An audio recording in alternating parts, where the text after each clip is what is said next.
Beidzot varam atklāt, kas tad ir tā lieta, kurai mēs krājām vesels 3 gadus.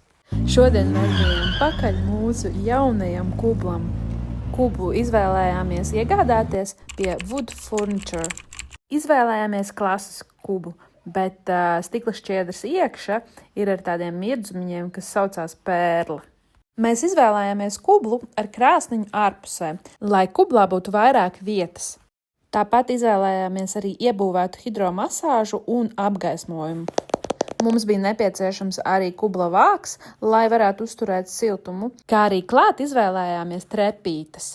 Un, protams, kubla toni izvēlējāmies pilnībā melnu. Nu, ko atliek tikai pabeigt nobruģēt jauno laukumu, un tad pēc labi padarīta darba mēs būsim pelnījuši relaksāciju. Vai arī tu jau sen sapņo par kublu? Mēs palūdzām sev atlaidi, un arī tu vari iegūt 10% atlaidi kublam līdz pat jūlija beigām.